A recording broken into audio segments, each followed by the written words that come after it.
Okay, on the 7th Sunday of Christmas, my demo shared with me this bag box. I guess that's what we're going to call it. Kind of looks like a bag, kind of looks like a box. You can put something in it, and pretty easy to do. Let's get started. We will need our paper trimmer and some designer series paper. And you can actually get 2 of these bag boxes out of 1 sheet. I'm using the Painted Christmas Designer Series paper again. I think this is lovely. We're going to cut it in half at 6 inches. We get 2 out of 1 sheet, which is great. Now, on the long side, we are going to go ahead and score at 4 inches. Now, if it is a directional pattern, you'll just want to make sure that you're paying attention. It's this that's going to get folded over, so and that will, you want to look at it right side up on the long side. So we're going to score at 4 inches. Remember, it's designer series paper, so you don't want to press too hard. And 5 3/4 inches.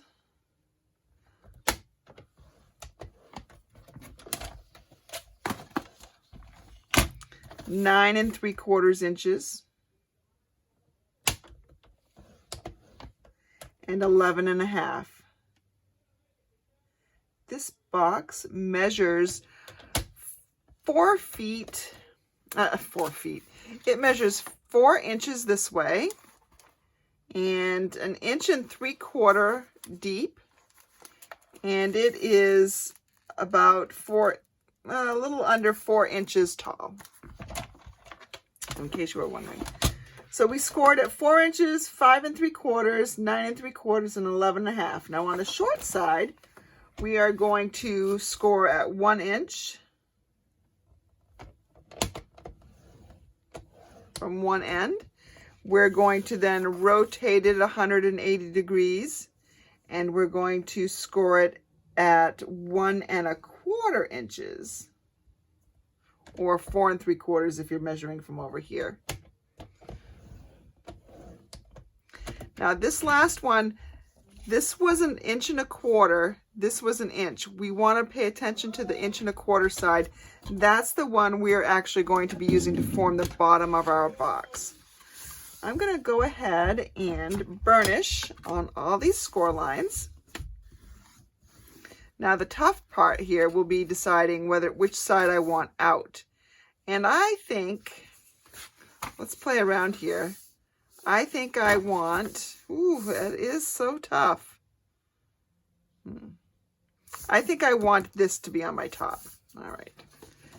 So I burnished that, and I want to burnish this other score line as well. And you can see, I think, that this is slightly wider.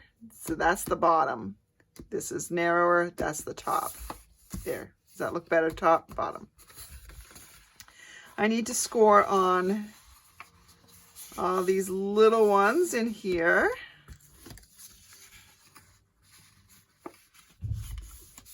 Some designer series paper, it's hard to tell where the score lines are. This one, it is not. I'm finding them pretty easily.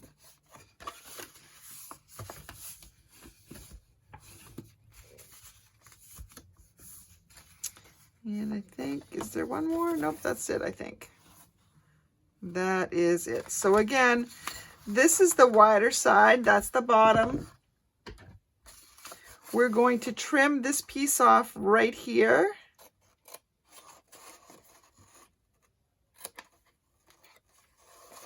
And actually, we're going to trim this little rectangle off up here as well.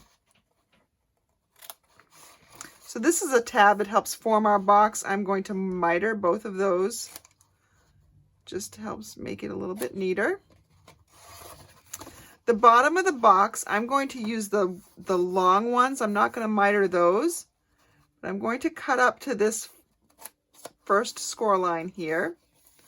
on all of these vertical scores. And I'm going to miter the smaller tabs.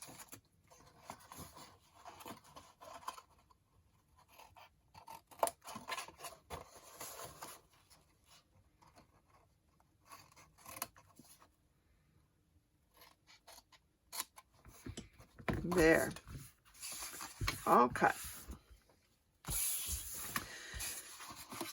So what did I say I wanted? I wanted it like this, right? So now that we've got it folded like this, we want to go ahead and we want to refold on these lines with this top one already folded over. That's going to make a little bit of a difference. We just need to reinforce those score lines here, because there's a double edge really up here, a double fold.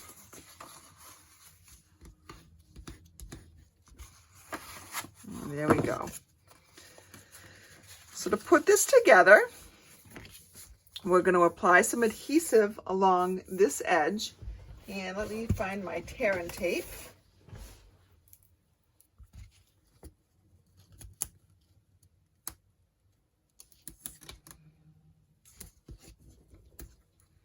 Oops, let that go a little bit too far. There we go.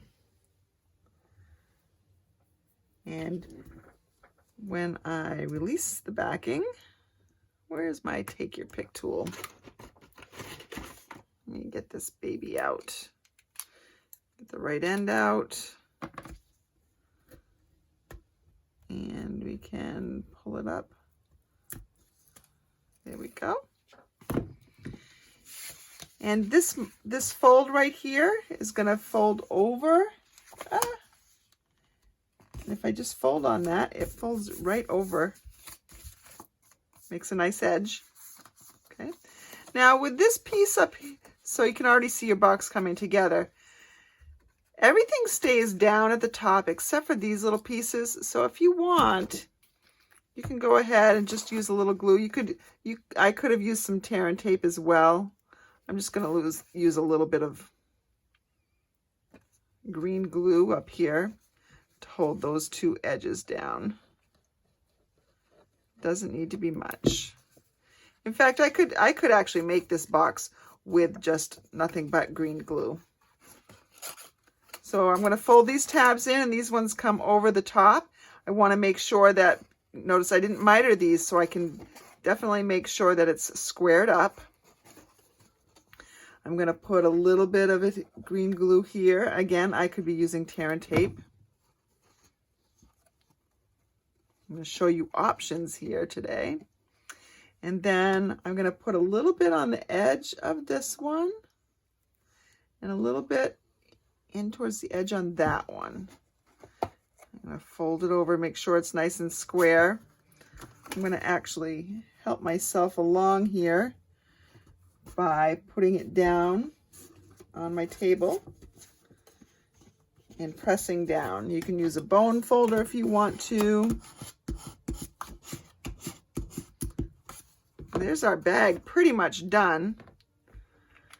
I want to show you a couple of other little pieces, things that you can do just to maybe give it a little bit more form. I'm going to take this piece of evening evergreen that goes in here. This is both garden green and evening evergreen is in here. Both greens are in there. And this is just going in the bottom of the box, so it doesn't really matter. You can adhere it down there, or you can just stick it in there. And that's just a piece that measures 1 3/4 by 4. So there is our box. You can put a lot of little things in here. You could put some note cards and envelopes in there. The full-size cards won't fit in there, but note cards will. This is a gusseted bag. Now, we only sell currently gusseted bags with stars on them, which are lovely too. But I had these left over, and I've just got some fill in it right now just to give it some shape. And I tied a little bit of evening evergreen ribbon on the top. So there we have that. Okay, we need to just dress this up a little bit more than the ribbon, although it's nice just the way it is. Earlier, I used my Tasteful Labels dies, lots of different shapes and sizes, and I stamped this saying from one of my new Christmas sets, which is Christmas to Remember. It's just sentiments. I love it. And I embossed it in white, and I'm just going to adhere that on the front of this bag with some dimensionals, or in this case, dimensional edges, because all the dimensionals themselves have been used. Let's put that there. I'll put that here.